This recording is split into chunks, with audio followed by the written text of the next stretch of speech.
The first time I saw it was on the bus ride home from work. It sat in the seat across the aisle, a spider the size of my hand. Its body wasn't fuzzy like normal spiders.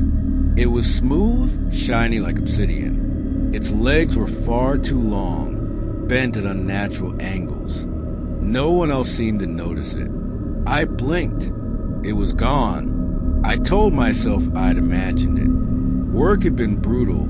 I was exhausted. Just my eyes playing tricks on me. But the next night, it was there again. Same seat.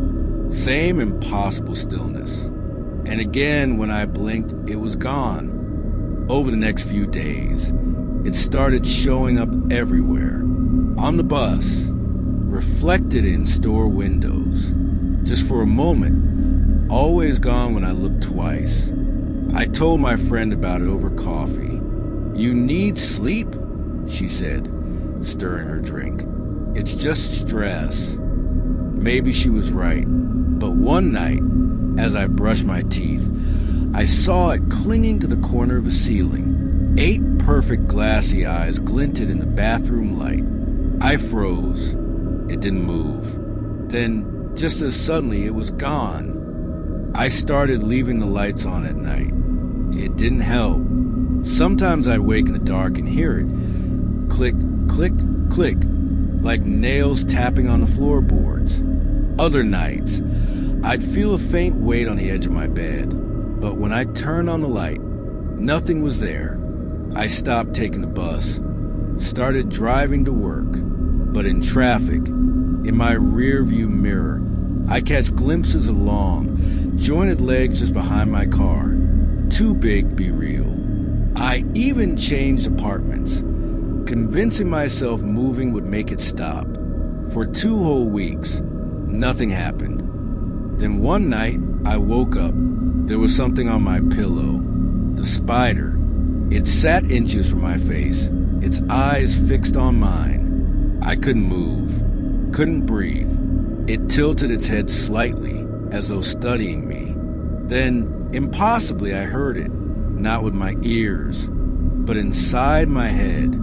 "I've been following you a long time." My mouth opened, but no sound came out. "Don't run," it said, calm and deliberate. "You can't. I'll always find you." I lunged to the lamp, smashing it to the floor. Sparks burst from the shattered bulb. For an instant, the room lit up, and the spider wasn't alone. The walls, the ceiling, the floor, they were covered in spiders. Hundreds, all perfectly still. Then the light died. I ran barefoot out of my apartment, into the freezing night. I didn't stop until I reached an all-night gas station. The attendant stared as I stood there, panting, trembling, barely able to speak. I stayed until sunrise, pacing under the fluorescent lights, terrified to leave. When I finally went back home, my apartment was spotless. No spiders, no webs. For 2 days, nothing happened. By the 3rd day, I convinced myself it was a nightmare. I went back to work, started taking the bus again. Life felt normal, until last night. I felt it before I saw it. That electric prickle on the back of my neck. Slowly I turned. 2 rows behind me, it sat in the window seat. Same smooth black body. Same unblinking eyes. This time, it didn't vanish when I blinked. It tilted its head. And I swear to God, it smiled. I got off at the next stop and ran the whole way home. This morning, there were footprints in the dew on my porch. Not human footprints. 8 perfect, spindly tracks leading right to my door.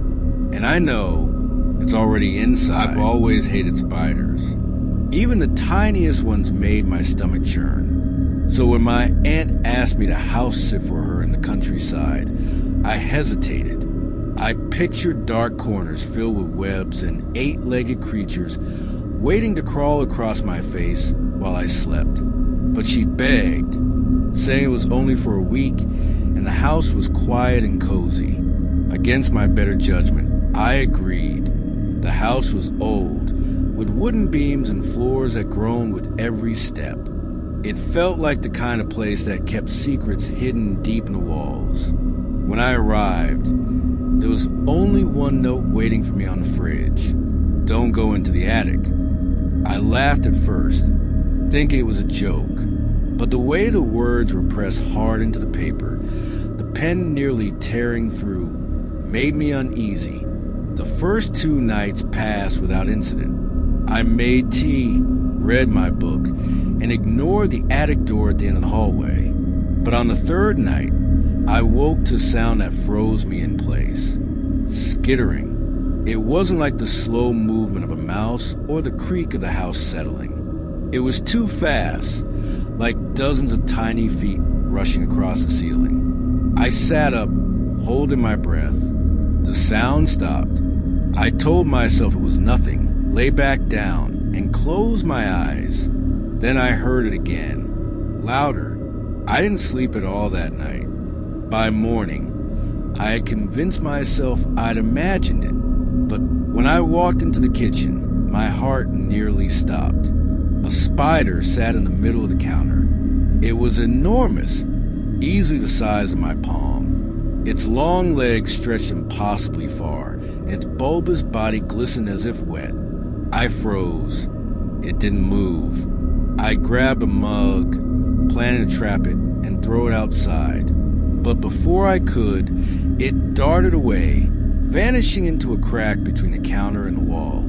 That night, the noises returned, louder this time, accompanied by something that sounded almost like whispering. I pulled the blankets over my head like a child, but then something brushed across my arm. I shot up, fumbling for the lamp. Nothing, but when I looked down, there was a small red mark on my skin. A bite. The next morning, I noticed something new. Webs. Not delicate strands like you'd see in a corner. These were thick, rope-like threads clinging to the ceiling and draping low enough that I had to duck as I walked through the hallway. I told myself I would leave. I would pack my bag, get in my car, and drive away. But before I could, I found myself standing in front of the attic door. The air around it felt colder, heavier. My hand trembled as I reached for the handle. The door creaked as it opened, a wave of musty air hitting my face. I climbed the stairs, each step groaning under my weight.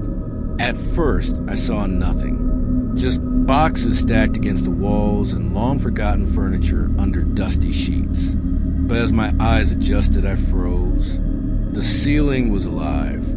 Hundreds, maybe thousands, of spiders clung to it, their bodies pulsing as they moved together in a slow, synchronized rhythm. They were weaving something, their silk threads converging on a massive cocoon-like structure hanging from the rafters.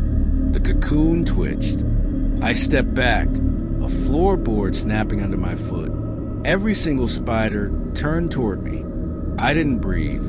The cocoon split open. Something crawled out.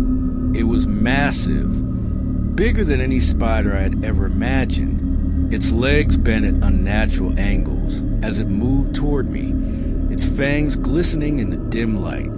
I turned and ran. The stairs thundered beneath me as I bolted down, heart pounding so loudly I could barely hear anything else. But then, something dropped onto my shoulder.